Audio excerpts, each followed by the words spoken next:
Good morning, Kim. Good morning, Teresa. Good morning. Say my name.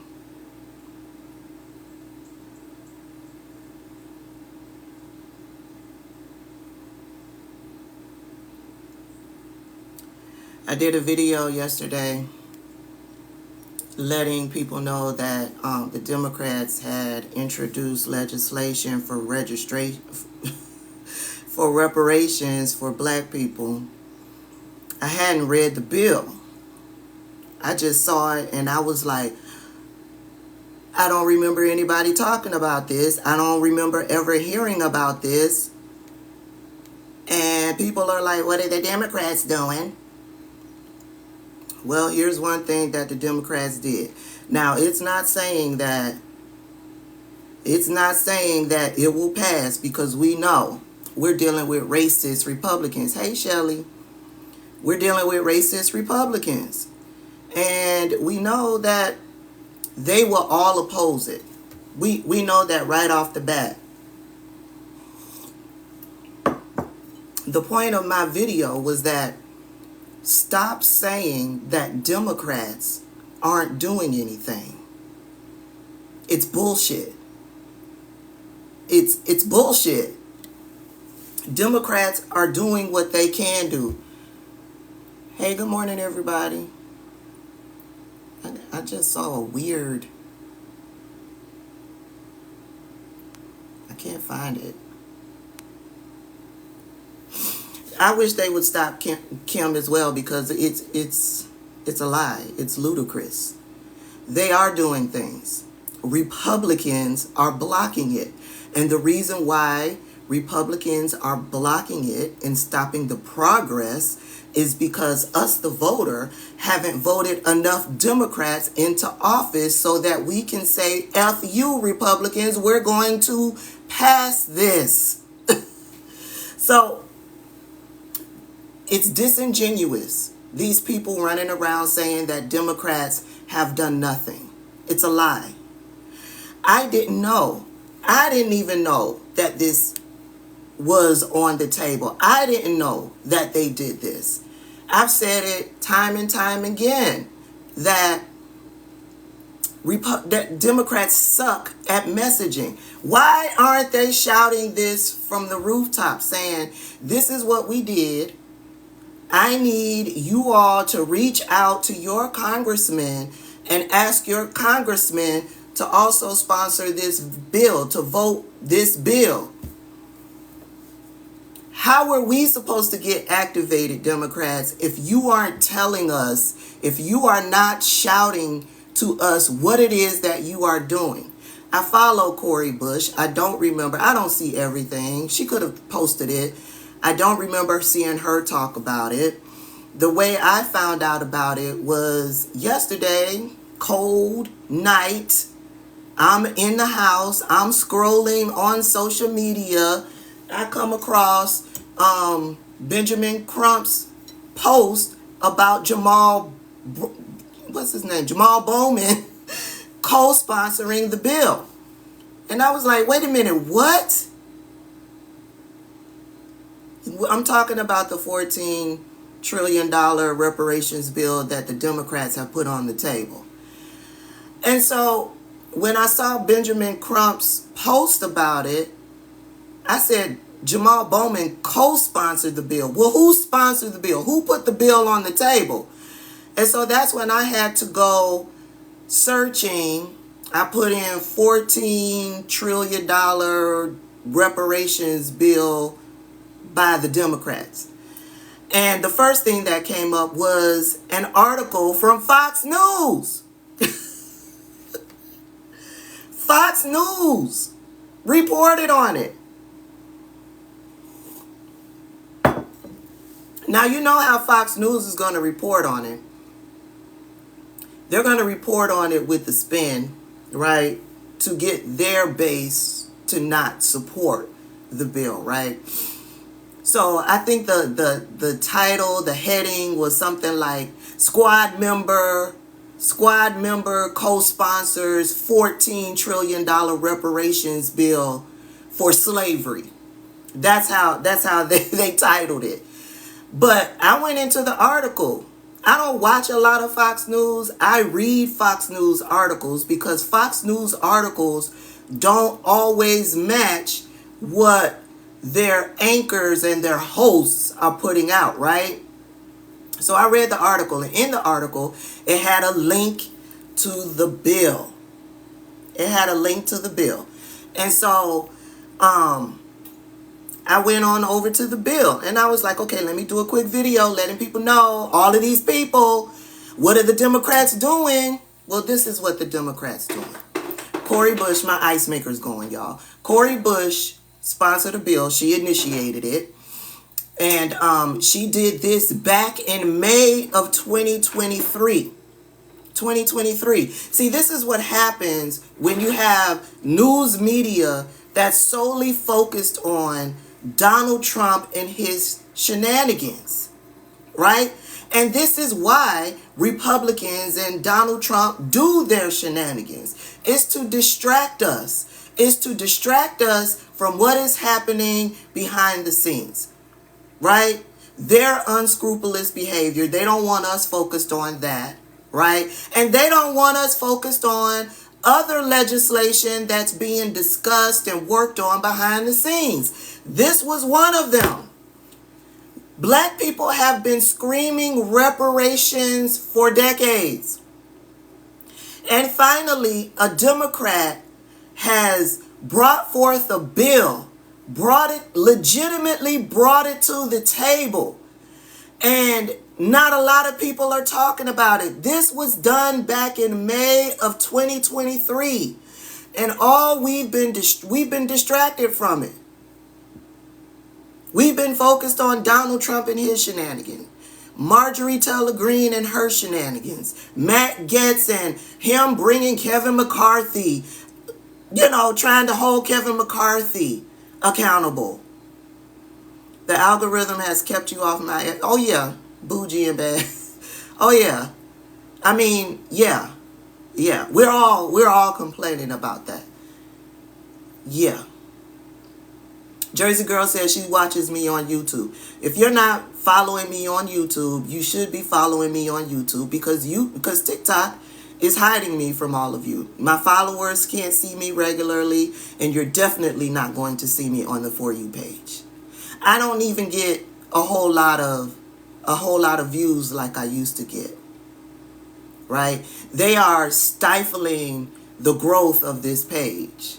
And then they'll send me a message asking me to promote this video so I could get more followers. So they're doing a lot of things trying to squeeze out the most money possible.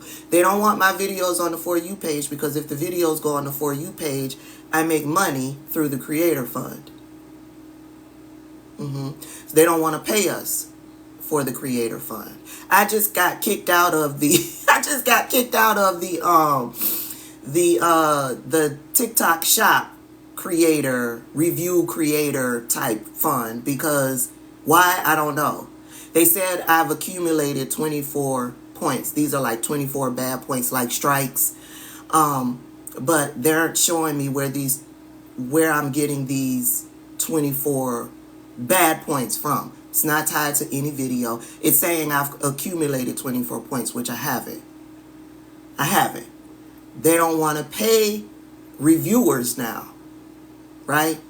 So TikTok is doing a lot of shady-ish, and it all comes down to them increasing the amount of money that they can keep and not have to pay us.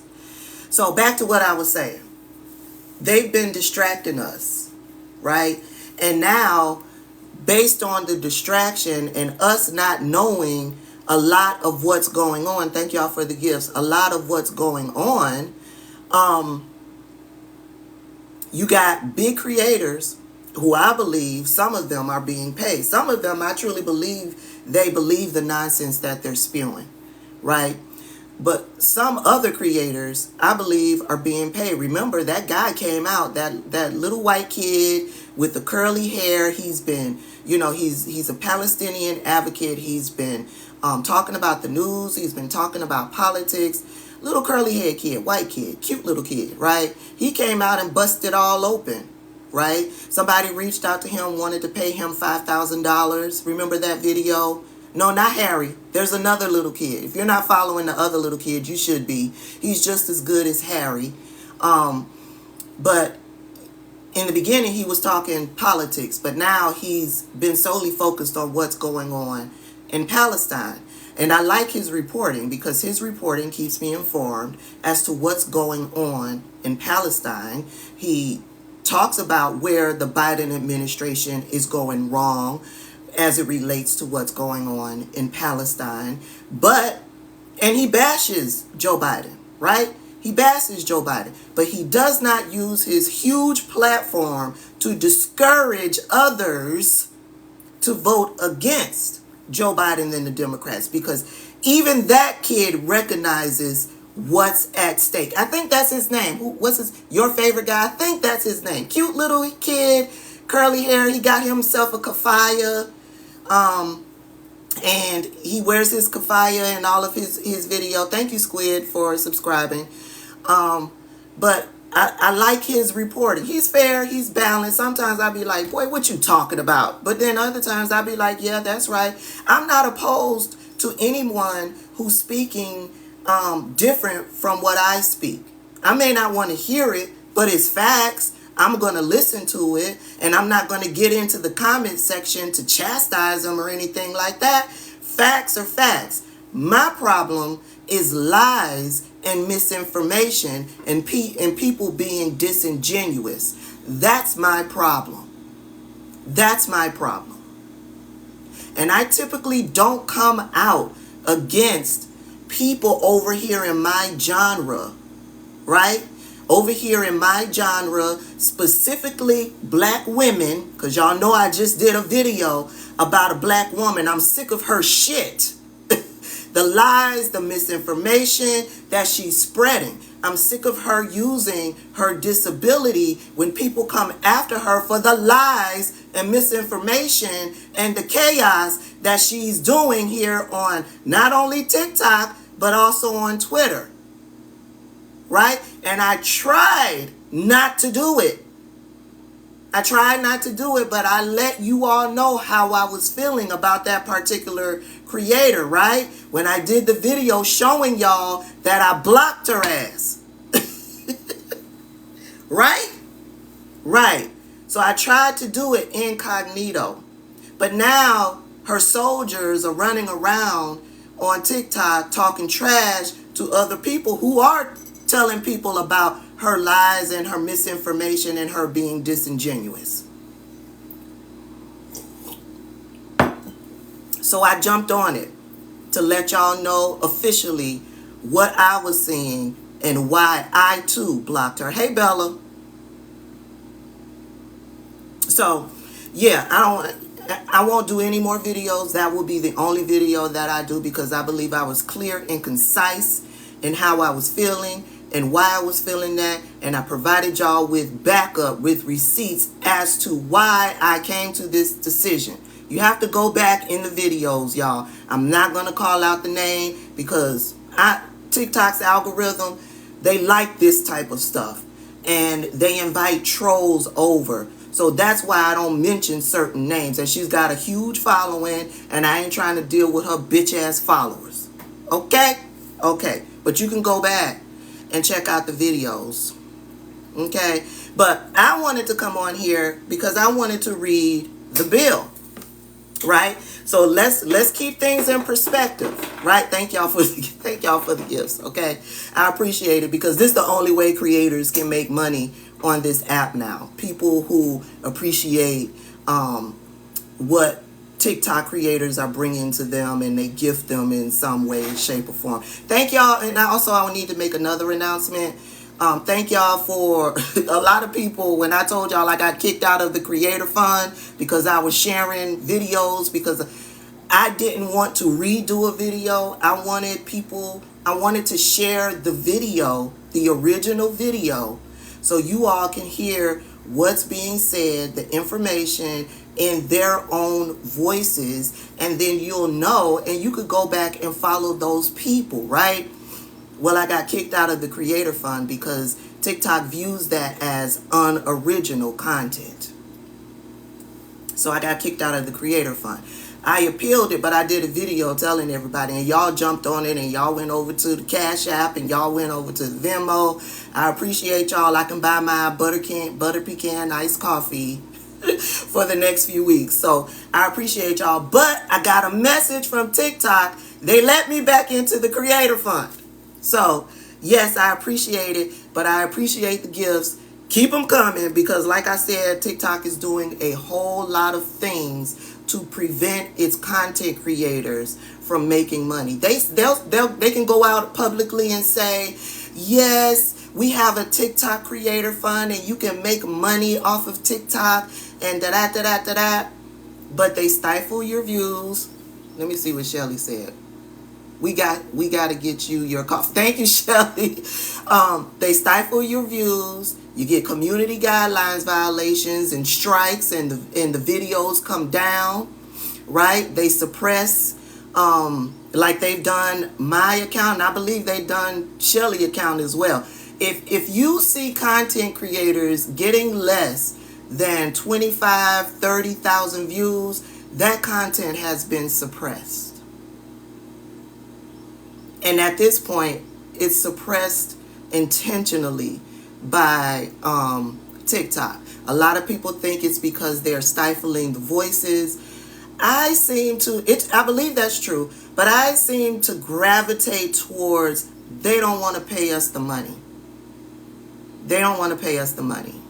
Hey, OMG Latoya, I see your views are down too. OMG Latoya is another content creator on this app.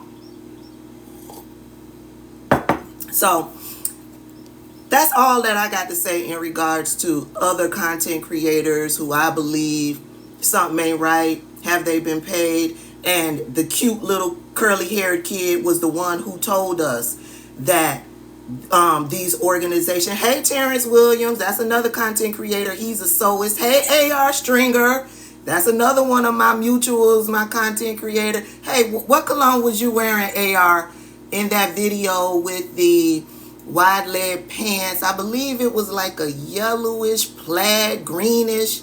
I know you was wearing a cologne, baby, because that outfit said you were wearing a good smelling cologne.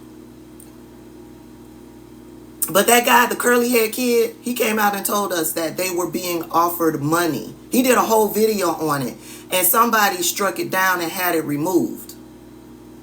Dance Mom says they see my content more on IG. We don't get paid on IG. Watch the content over on YouTube. Royal Oud, I knew you was wearing I knew you was wearing something. I was like, oh, he looked like he smelled good. What cologne are you wearing? Royal Oud by Creed. Hey, Maddie. Happy New Year, Ace. Kelly C, good morning. Okay, let's get into why we're here. So we're going to read this resolution that was introduced by the Democrats, which is a $14 trillion resolution to provide relief to black people, and it's supposed to have the United States acknowledge all of the wrongs that black people have had to deal with as a result of slavery.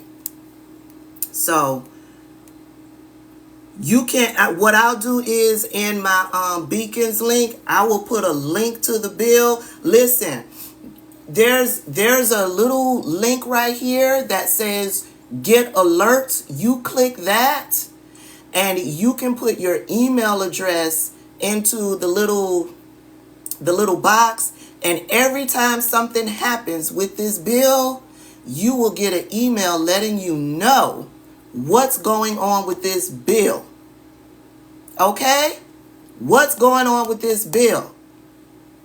Get alerts right here.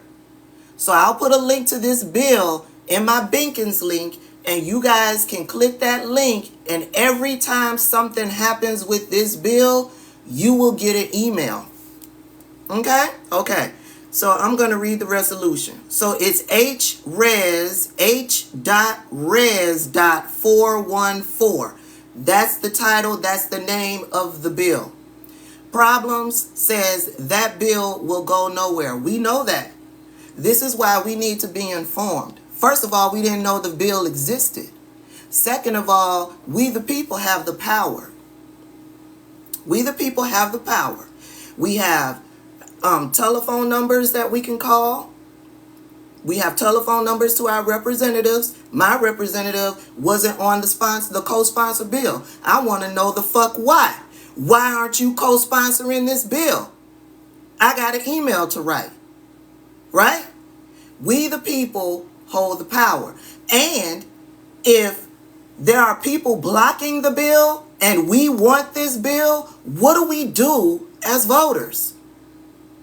What do we do as voters? If you want this and the person that you put into office is not supporting this, what the fuck do you do? What the fuck do you... Thank you, Tammy. Thank you, Tammy. You go to a restaurant, they don't offer you what you want. What do? You leave. You don't go back. We the people hold the power. And once we realize that we hold the power and we utilize that power, we will be better off for it. Exactly, Trish. 435 of them are up for re-election in 2024. 435 of them are up for re-election. We already know Republicans are not going to support this bill. We already know that Republicans have been obstructionists. They have blocked everything. They are the reasons why nothing is happening. I told you guys, that is by design. They don't want government to work. They don't want government to work. So they block everything, and then they go to their supporters and say, see, we told you government doesn't work, democracy doesn't work. So if your congressman is not supporting this, what the fuck do? You do what Tammy said. Get rid of them. So, yeah. Recognizing that the United States has a moral and legal obligation to provide reparations for the enslavement of Africans and its lasting harm on the lives of millions of black people in the United States. That's the summary of this bill.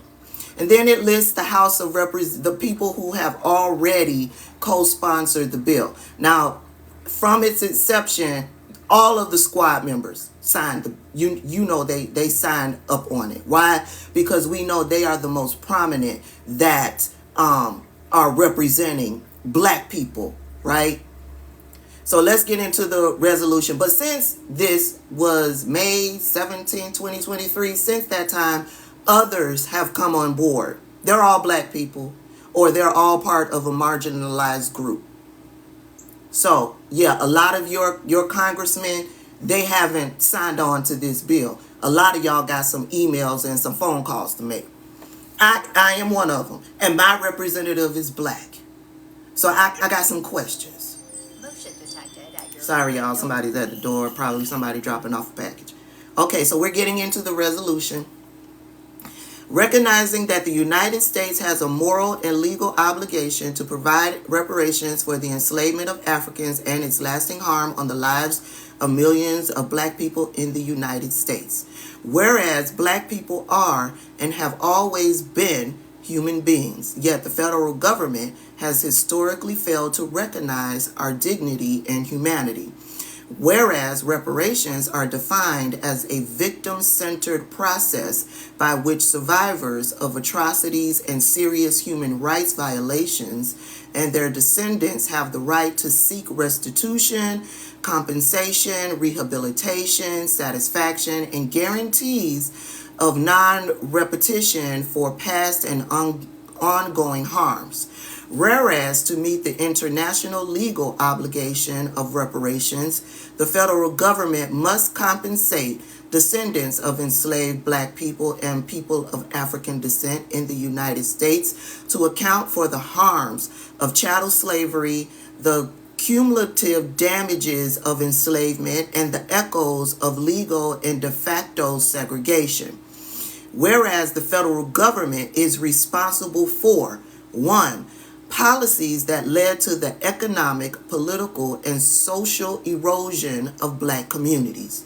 2. Failing to keep black people safe from or actively sanctioning white domestic terrorism and failing to prosecute it when it occurred. Y'all know we still dealing with that today. 3. The impacts of government-imposed segregation leading to harmful health outcomes and environmental racism. You know how they put black neighborhoods next to power poles or next to chemical plants. You know how they do those things? Yeah. 4. The ongoing harms of racialized mass incarceration and family separation, oppressive and abusive criminalization, and the continued impact of embedded historical harms of the criminal legal system on black people and black communities. The 13th Amendment, you can go watch that out there on YouTube. 5. Banking, consumer, housing, health, education, and employment discrimination, which still happens today. That's redlining. Whereas reparations must be administered by the federal government to descendants of enslaved black people and people of African descent for sanctioning the kidnapping and trafficking of human beings, creating and maintaining a violent racial hierarchy, embedding slavery and other methods of economic exploitation into the fabric of society, and emboldening white supremacy with legal, social, and economic tools of control. Whereas the full length of legalized slavery impact on black wealth creation and well-being today, including the nearly 300 years of chattel slavery from the year 1502, when enslaved Africans were brought to Hispaniola and later their descendants brought to the United States territory, to the year 1789, when the first Congress met, must be recognized and fully accounted for.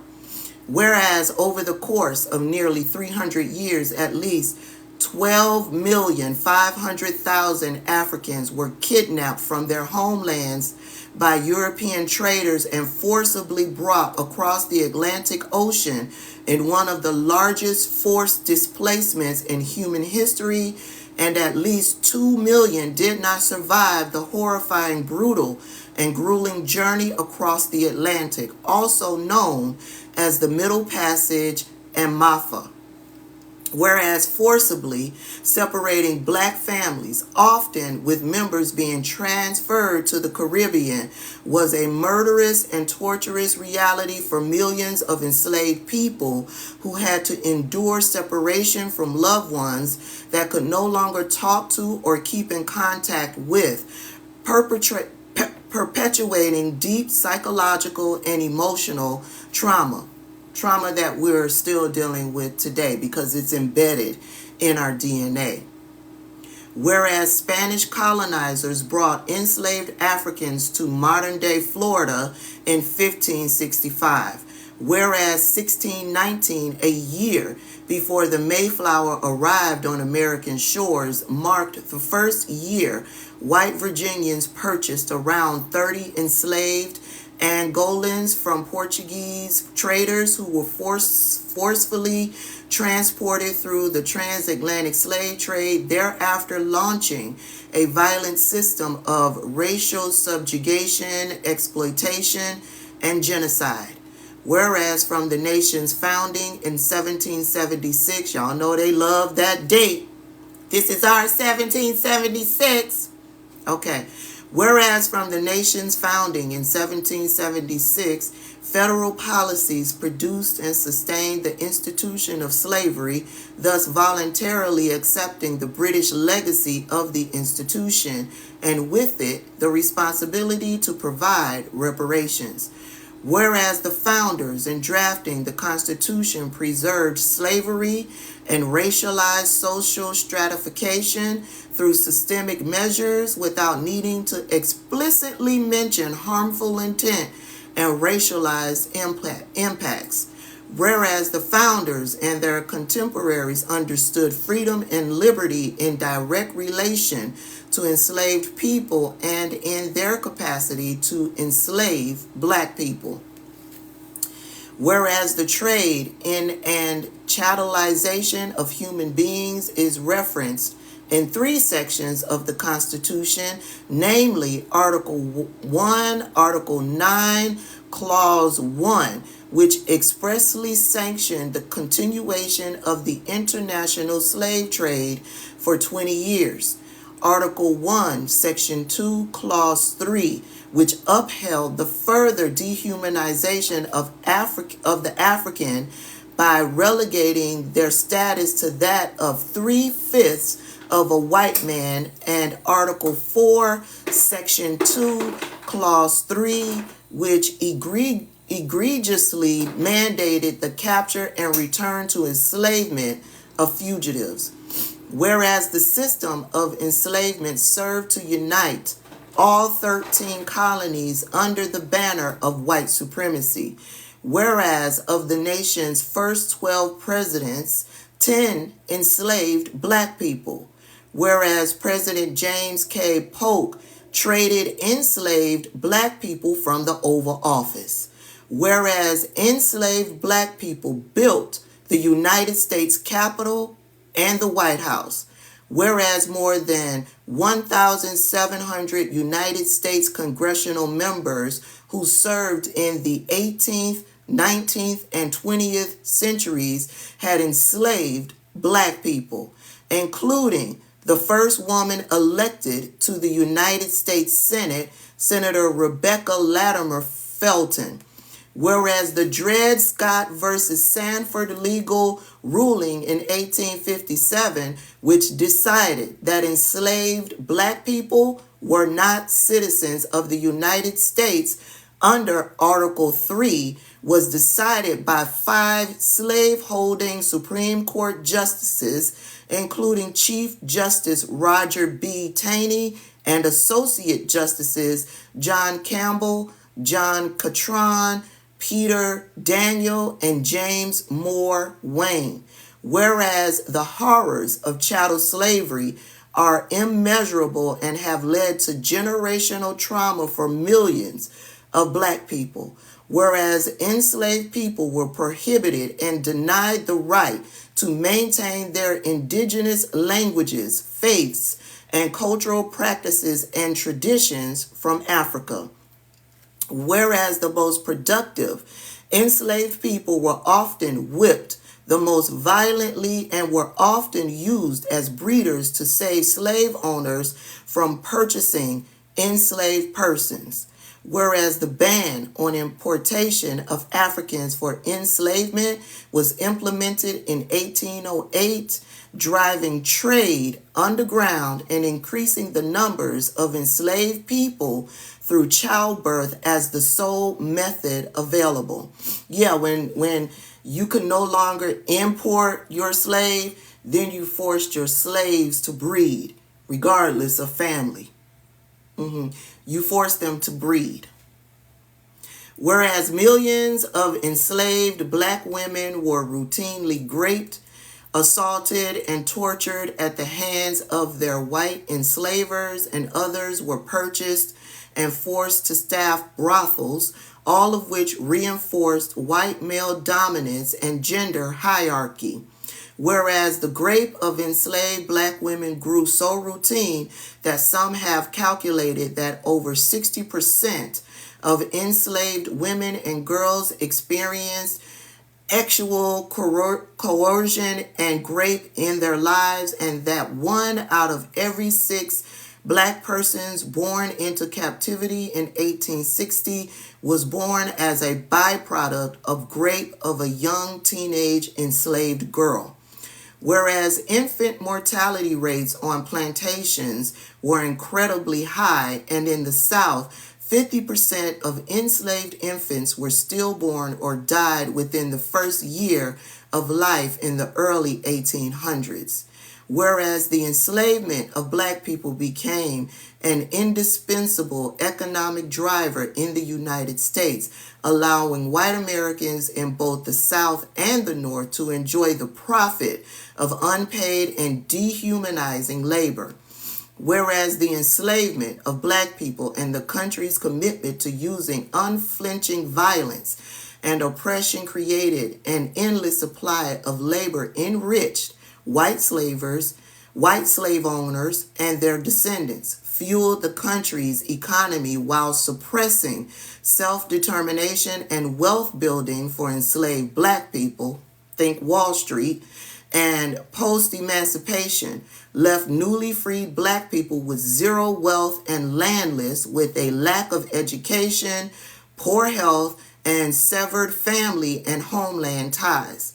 Whereas the economy of the United States was founded on the production of tobacco, rice, sugar, and cotton, all of which were planted, harvested, and produced by enslaved Black people. Whereas the economy of the United States in both the North and South flourished as a result of Black trafficking, torture, and exploitation. Whereas while New York began to abolish slavery in 1799, New Yorkers invested heavily in the southern plantations, ensured enslaved people as collateral, produced the agriculture tools that were used in southern plantations, and funded the buildings of ships that were used to traffic enslaved people. Whereas by 1831, the United States was delivering nearly half the world's raw cotton crop as a result of chattel slavery. Whereas from 1801 to 1862, the amount of cotton picked daily by an enslaved person increased by 400%, whereas cotton produced by enslaved people accelerated worldwide commercial markets in the 19th century, creating demand for innovative contracts, novel financial products, and modern forms of insurance and credit that will define financial markets for centuries to come. Whereas in 1861, the value placed on cotton produced by enslaved Black people was $250 million, or more than $8.2 billion today. Whereas the bodies of enslaved people, gorged and congealed in name of white supremacist hate, became the single largest financial asset of property in the United States that were purchased through loans, repaid with interest, and insured with exorbitant policies. Whereas the vending, bartering, and selling of enslaved people, and with it the forced separation of Black families, became a self-sustaining economy, bringing in trillions of dollars across the United States. Whereas white slave owners used enslaved people as partial to full collateral in 8 out of 10 loans to access more wealth and resources, often to purchase more enslaved people. Whereas enslaved people themselves became commodities that by 1860 were valued at over $4 billion. Whereas in 1857, in the Dred Scott versus Sanford decision, the Supreme Court held that Black people were not citizens of the United States and therefore had no rights to be respected, thereby further codifying white supremacy into law. Whereas the institution of slavery was so powerful and corrosive that it helped to both create the wealth of the United States and also threatened to entirely destroy the fabric of the Union during the Civil War. Whereas 78% of military-age free black men served in the Union Army, and 200,000 black men enlisted in the Union to fight during the Civil War, accounted for 1 in 10 Union soldiers. Whereas Confederate soldiers often killed black soldiers rather than capture them, and also enslaved black war captives during the Civil War. Whereas President Abraham Lincoln signed the Homestead Act in 1862, which by 1934, when the act ended, had granted more than 270 million acres of land in the West to white people virtually for free.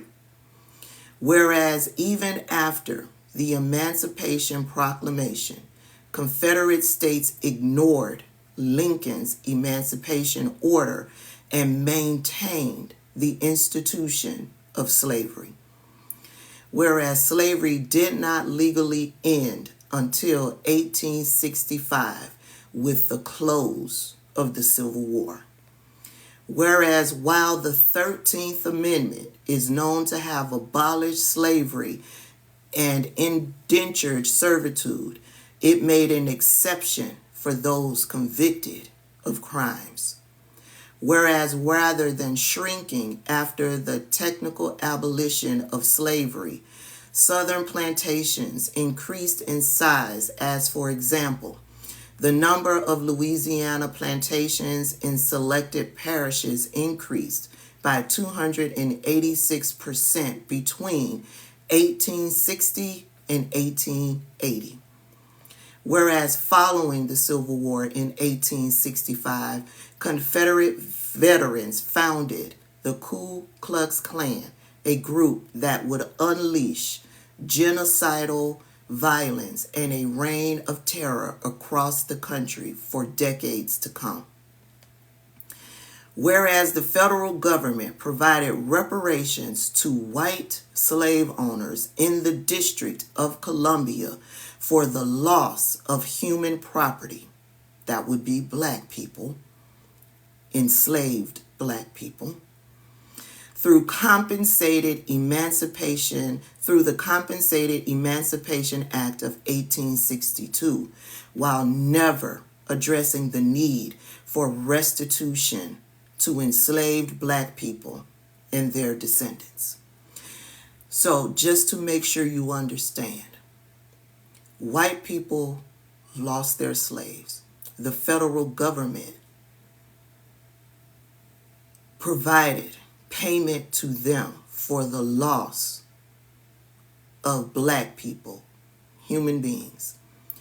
And then black people never, ever received any type of compensation for their enslavement.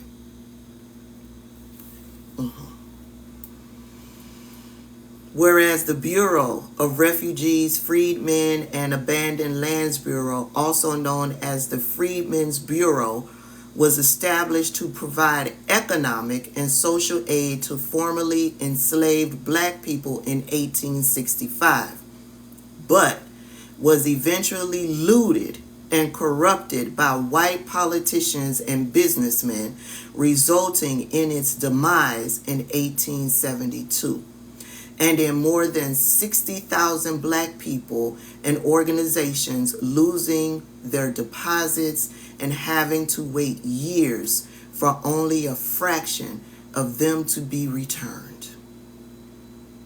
This is the same tactic that Christopher Rufo is doing, right? We created DEI to provide equity and inclusion for everyone, regardless of race, regardless of religion, sexual orientation, And Christopher Rufo is running amok on social media, corrupting what these programs are for. And he's bringing on other racist white supremacists, right? And they are attempting to tear down these institutions. DEI, affirmative action. They are trying to loot and tear those institutions down, knowing that without those institutions, it will leave us black people out in the cold. They like to tell you, hold on, I see a racist, I got to get out of here.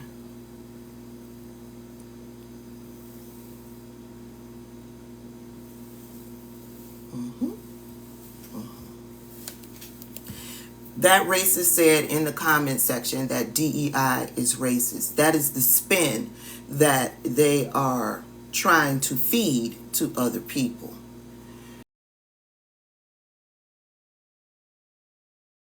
Is to make sure all races, nationality, creeds, religions are included and are given a fair shake. That must be a troll for Christopher Rufo. We know that was the intent for affirmative action. I'm going to have to end this live and come back to finish up this because I'm running out of juice. But I'll keep going until it comes out. So, whereas Callie House, a formerly enslaved black woman, alongside Reverend Isaiah Dickerson, founded the Ex-Slave Mutual Relief, Bounty, and Pension Association in 1898 in a mass effort to pass federal pension legislation for formerly enslaved people, and whose efforts were ultimately shut down by federal agencies. Whereas an estimated 6,500 racial terror lynchings took place between 1865 and 1950, whereas in the series of outbreaks of race-related violence, an estimated 39 to 150 black people were murdered in 1917 in the East St. Louis riots, and another 6,000 were left homeless. Whereas the East St. Louis riots has been described as the worst case of labor-related violence in the 20th century American history. Whereas more than 200 black people were killed and another 6,000 were left homeless during the 1919 attack and lynching in Moberly, Missouri, costing $400,000, which equates to $8.4 million in 2022 in property damage. Whereas white supremacists, deputized by Tulsa officials, raided, mobbed, massacred, and completely burned down nearly 40 city blocks of Tulsa's Greenwood District, a self-sustaining black economy also known as Black Wall Street, in 1921. Whereas white supremacists raided, mobbed, massacred, and completely burned down a small but thriving black community in Rosewood, Florida, in 1923, in addition to countless of other black communities across these United States. Whereas the massacres in Tulsa and Rosewood were only two of more than 100 white supremacist massacres that occurred from the end of the Civil War to the 1940s. Whereas black voters and political candidates were intimidated, harassed, violently suppressed, and sometimes murdered for simply exercising their constitutional right to vote. Whereas participation of black voters in electoral processes were routinely suppressed by poll taxes and literacy tests to preserve white supremacy. Whereas the Supreme Court codified the separate but equal doctrine in Plessy versus Ferguson in 1896, thereby allowing racial segregation laws to exist and enshrining a racial caste system in the United States. Whereas not only were enslaved people never granted any form of compensation after the abolition of slavery, they were thrust into a near century-long epic of legal segregation through Jim Crow laws. Whereas after emancipation, laws that governed slavery were retooled into black codes to control free black people, thereby establishing a criminal legal system that sanctified the continuation of slavery by another name. Go look for 13th Amendment. It's up there over there on YouTube.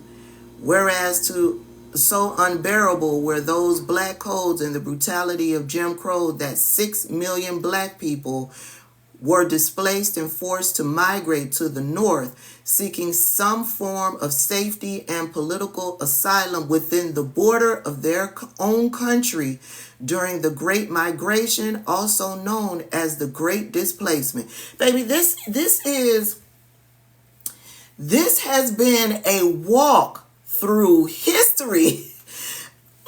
Whereas the federal government abdicated its responsibility to protect its own citizens from relentless violence, resulting in the displacement of millions of black people between 1960 and 1970, many of whom were refugees from white supremacist violence. Whereas from Mississippi to Minnesota, states began to criminalize any form of resistance to racial hierarchies and expanded their criminal codes as the Great Migration began to expose racial fault lines across the country. They are starting to do that again now. Take a look at Florida. Whereas medical experimentation on black people without their consent, including forced gynecological experiments on enslaved black women and the government-sponsored Tuskegee syphilis experiment on black men, led to major medical discoveries at the full expense of black people's humanity, dignity, and rights. Whereas at the end of World War I, black veterans returned to their homes and were assaulted for daring to wear the United States uniform.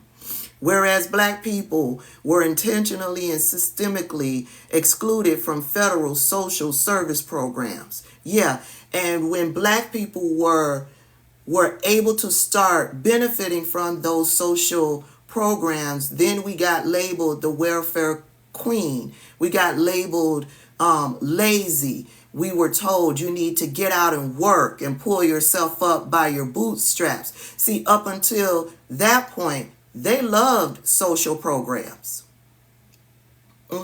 They were taking advantage of social programs. There were no problems with social programs at that point. Then black people were able to take advantage of those same social programs. That's when they started working diligently to try to get rid of these social programs. I just needed to point that out. Okay?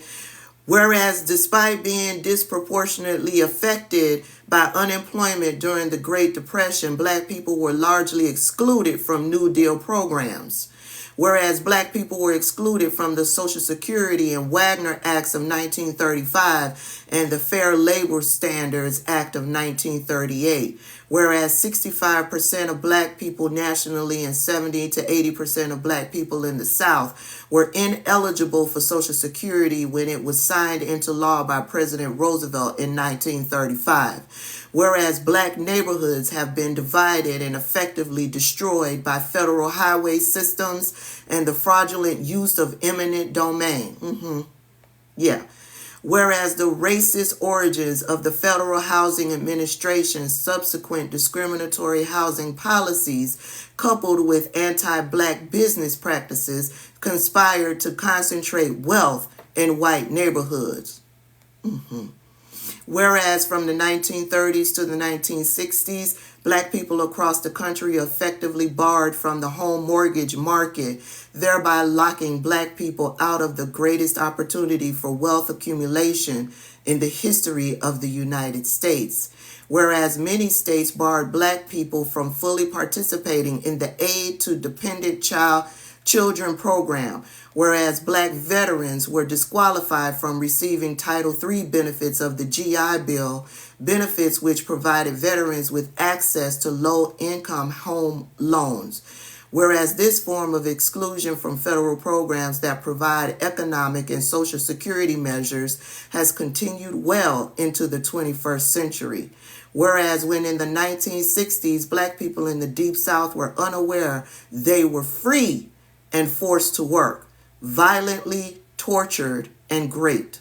Whereas despite the historic Brown versus Board of Education ruling deeming racial segregation in public schools as unconstitutional, public schools servicing black students remain inherently separate and unequal, receiving $23 billion less in school funding. Whereas in 1948, Missouri was a catalyst in securing equal housing for black people across the country with the passage of Shelley versus Kramer, striking down racial restrictive housing that prevented people of the Negro or Mongolian race from purchasing homes. Whereas in 1963, Governor George Wallace blocked black students at the schoolhouse door of the University of Alabama.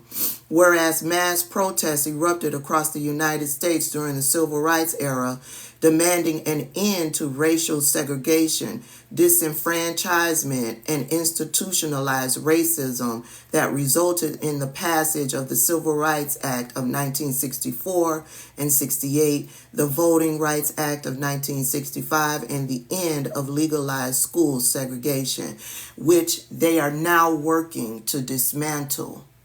The Civil Rights Act of 1964, the Voting Rights Act of 1965. They are working to dismantle that. That's also a part of what Christopher Rufo is doing. Whereas the FBI established the counterintelligence program, also known as COINTELPRO, in 1956, with one of its major goals to target black activists fighting for self-determination, reparations, and racial justice. Whereas in 1985, the Philadelphia Police Department dropped a bomb laced with Tovix and C4 explosives on the MOVE organization, a black liberation organization who were living in West Philadelphia row home, leaving 11 dead, including 5 children.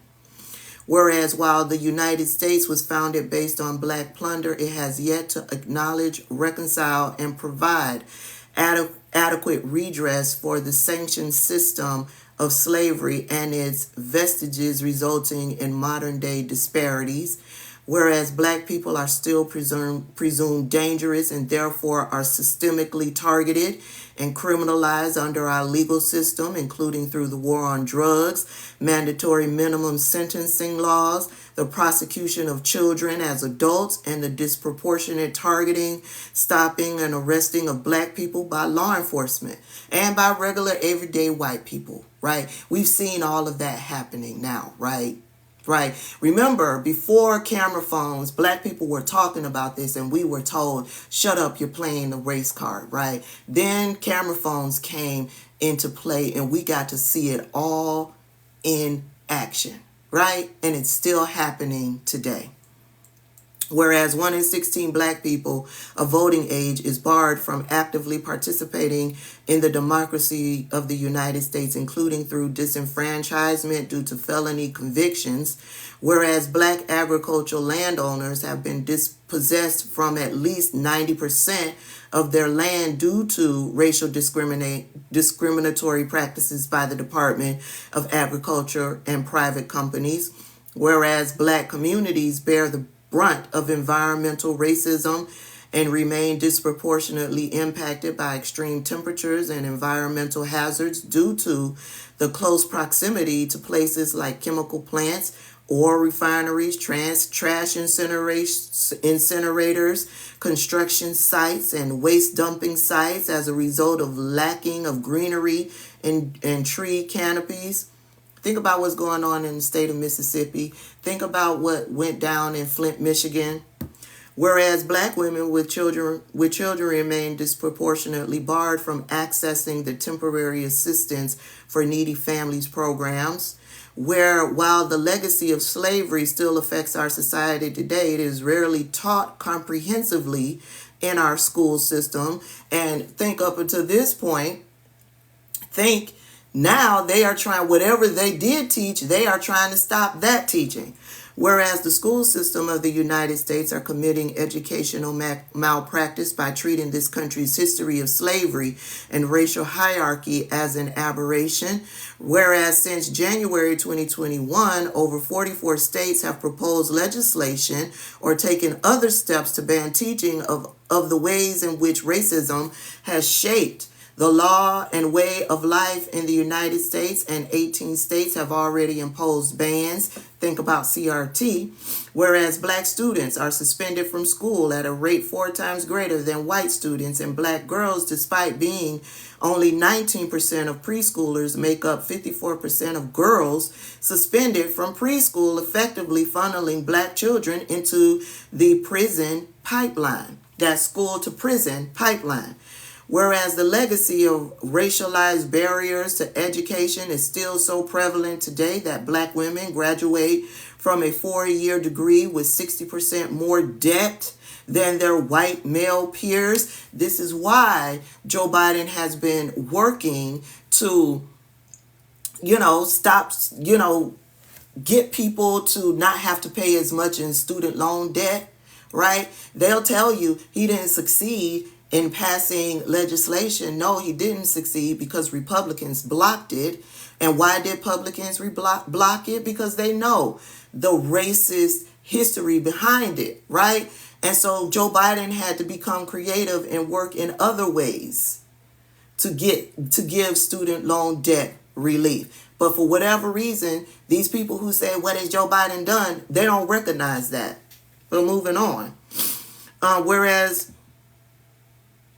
Whereas the federal government repeatedly abdicated its responsibility to adequately acknowledge and provide redress from the crimes of enslavement and the continuation of racial subjugation, and cannot absolve itself of its responsibility today. That's these people running around talking about DEI is racist. Affirmative action is racist. The people who like to quote Dr. Martin Luther King and says everybody needs to be judged based on the content of their character and not by the color of their skin. Think that when you hear that, okay? Whereas under fundamental international human rights law, governments have an obligation to provide full and effective remedies for violations of human rights, including acts of racial discrimination, and victim of human rights violations have the right to pursue such remedies.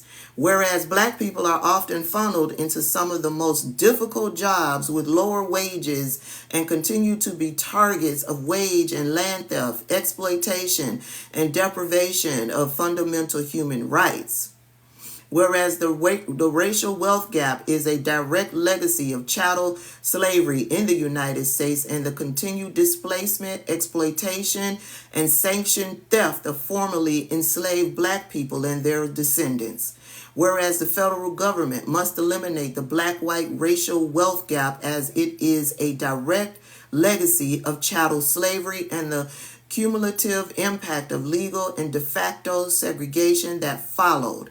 Whereas financial reparations must be paid by the federal government for an amount that respected economists have estimated totals at a minimum of $14 trillion. So that's how much money this resolution is asking the federal government to pay to black people by way of direct compensation, free education, and what was the other one that came out? Free education, and there was something else I can't remember. To eliminate the racial wealth gap that currently exists between black and white Americans. Whereas scholars have estimated that the United States benefited from 222,505,000 hours of forced labor between 1619 and the end of slavery in 1865, which would be valued at $97 trillion today. Whereas if the United States closed racial gaps for Black people in the areas of housing, education, wages, and investment 20 years ago, $16 trillion could have been added to the economy. Whereas the damage experienced by Black people stemming from enslavement and its evolutions is not confined solely to economics or the racial wealth gap and should take in account centuries of forced labor, post-enslavement, denials of employment, predatory lending practices, and ongoing banking discrimination, as well as educational inadequacies, health disparities, cultural degradation, and the criminal punishment system. Whereas the federal government must formally apologize for the state-sanctioned institution of chattel slavery and subsequent anti-Black institutions, laws, and practices. Whereas reparations call for the interrogation, overhauling, and end of federal institutions that continue to inflict unjustifiable harms on Black people today. Whereas the federal government must compensate the descendants of enslaved Black people and people of African descent in the form of direct monetary reparations for the harms and vestiges of chattel slavery and its evolutions, as well as with other targeted benefits. Whereas the federal government must return, restore, or provide adequate remedy for property unjustly stolen from Black families through the use of racially restrictive covenants in eminent domain. Whereas the federal government must pay its debt in all necessary forms to descendants of enslaved Black people and people of African descent in order to support a continuous and holistic healing process. People of African descent in order to support a continuous and holistic healing process. As the federal government has provided compensation and other forms of redress to other communities against which it has committed gross human rights violations, including Japanese Americans pursuant to the Civil Liberties Act of 1988, who were forcibly removed and incarcerated in concentration camps in World War II, whereas the federal government abdicated its responsibility time and time again to adequately acknowledge and provide redress for the crimes of enslavement and the continuation of racial subjugation, and never enacted resolutions formally apologizing for slavery for H.R. 40, the Commission to Study and Develop Reparation Proposals for African Americans Act. Whereas the federal government must engage in a holistic reparations process of repair, healing, and restoration of a people injured because of their group identity by governments, corporations, institutions, and families. Whereas a holistic program for reparations must address the cultural and educational exploitation and racial extraction of Black communities by establishing public school curricula that critically examine the political, economic, and social impacts of chattel slavery, Jim Crow, and post-Jim Crow era discrimination, and funding to support, build, preserve, and restore cultural assets and sacred sites to ensure the recognition and honoring of collective struggle and triumphs. Whereas the federal government via the National Park Services must seek to erect markers on every site where Black persons were lynched, a massacre of Black people was committed, Black towns or neighborhoods were destroyed, where the federal government must restore and preserve African burial grounds, Black cemeteries, and other significant cultural and historical sites, whereas the federal government must recover and identify physical remains of victims of state-sanctioned racial violence and help resource proper burials of remains and the direction of connected families and community members, whereas the federal government must restore the the voting rights of all formerly and currently incarcerated persons, whereas the federal government must amend the 13th Amendment to the Constitution, which formally abolishes slavery, to repeal the punishment clause, which reads, quote, except as punishment for crime whereof the party shall have been duly convicted shall exist within the United States or any place subject to their jurisdiction, which implies that black people convicted of crimes can be legally held in bondage. Whereas the federal government must exonerate Marcus, Mosiah Garvey, and Callie House for their unjust targeting and imprisonment, and the president should issue a posthumous pardon to them. Baby, they shout out to Cori Bush. She got everything in here from the rooter to the tutor. Whereas the federal government should establish targeted funds to be administered by the National Publishers Association and the National Association of Black-Owned Broadcasters to support the work of Black-led news programs, radio and television broadcasting dedicated to cultural education and civic engagement for the benefit of Black Americans. Whereas the federal government should provide free education to students attending historical Black colleges and universities who are committed to serving Black communities, provide monetary incentives to local school districts that adopt and implement a curriculum on history of people of African descent, and ensure that the Department of Education provides and supports educational programming that comprehensively and deliberately encourages the incorporation of lessons and curricula on slavery and its vestiges. Whereas the federal government must support Black farmers and enable them to seek adequate judicial remedies, as well as expand and compensate in the United States and global economy.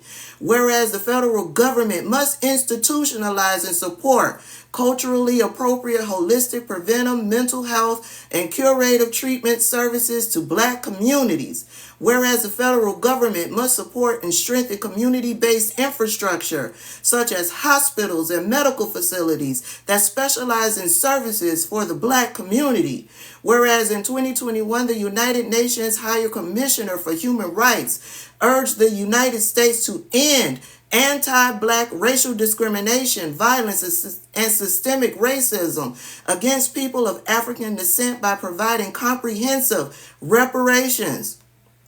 Whereas in 2022, the United States Nations Committee on Elimination of All Forms of Racial Discrimination recommended implementation of a federal reparations commission to develop reparation proposals as key strategy for achieving racial justice. Whereas in other countries, including South Africa, Canada, Colombia, and other poorly designed reparations processes, have not only failed to bring complete justice, but have created new forms of harm. Whereas reparations are fundamentally a justice and accountability process that should carry more symbolic and practical power than traditional social policy. And whereas reparations programs should be distinguishable from the federal government's responsibility for people's general welfare, including routine social services and development aid, now therefore be it resolved that the House of Representatives, 1, recognizes the responsibility of the federal government to provide reparations in all necessary forms, including financial compensation, to rectify ongoing harms resulting from violations by the federal government of Black people's human right to self-determination and freedom from discrimination, including with respect to housing, health, education, life, security of person, water and sanitation, and health environment. 2, encourages support, passage, and implementation of H.R. 40, the Commission to Study and Develop Reparations Proposal for African Americans Act, which has been introduced every year since 1989 via Congress or the executive branch.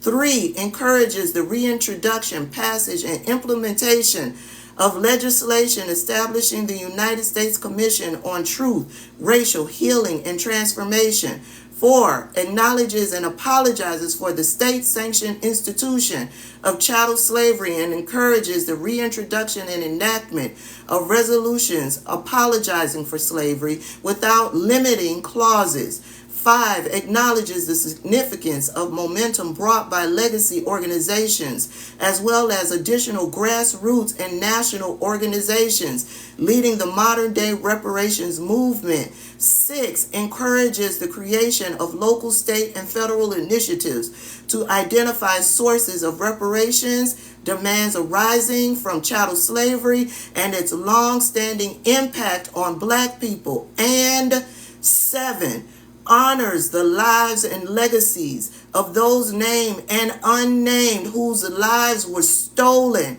by the institution of chattel slavery and other forms of state-sanctioned violence in the United States.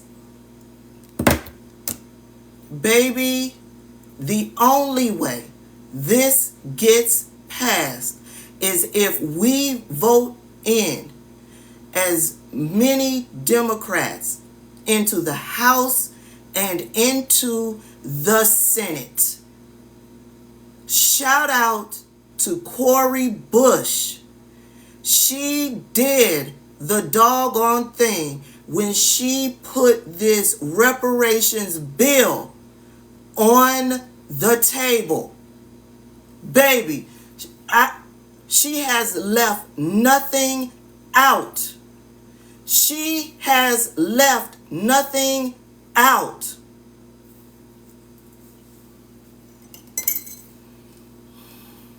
And my phone battery held. It's getting ready to go out. Baby, listen. That is the reading of the $14 trillion reparations bill that the Democrats have put on the table. They put this bill on the table back in March of 2023, and we have not heard anything of it.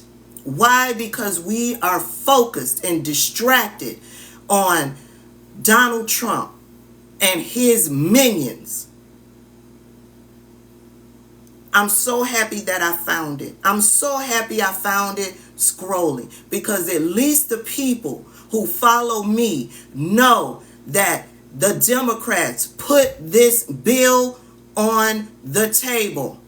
Where is it now? It's sitting in the House Judiciary. The House Judiciary that's led by Republicans. And so we know that's where it will sit. That's where it will sit until we do our part to vote those obstructionists out of office. So when people from this point forward say to you, what have Democrats done? Point them to H.RES.414, the $14 trillion reparations resolution that Cori Bush has put on the table.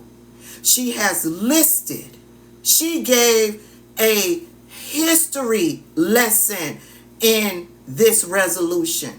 And then she listed everything the United States has to do, must do, to atone for its history and the treatment of enslaved people and their descendants, which I am.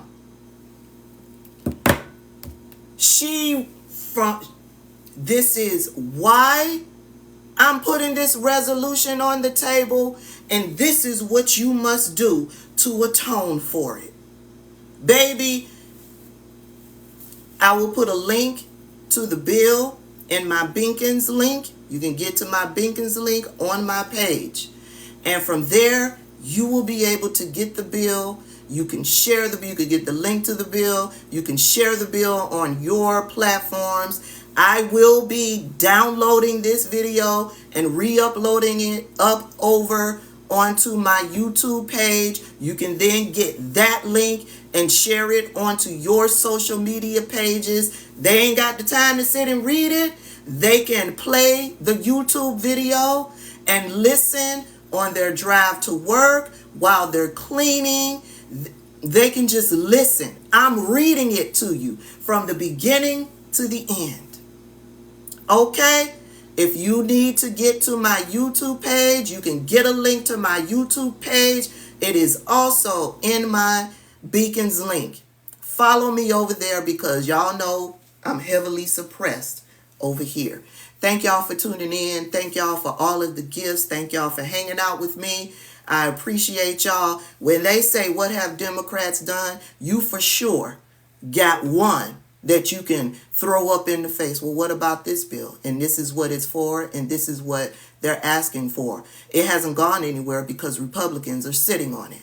So where's your issue with Republicans for sitting on bills that Democrats are putting on the table that help black people? Where's your criticism of them? I love y'all. I'll see y'all in the next one.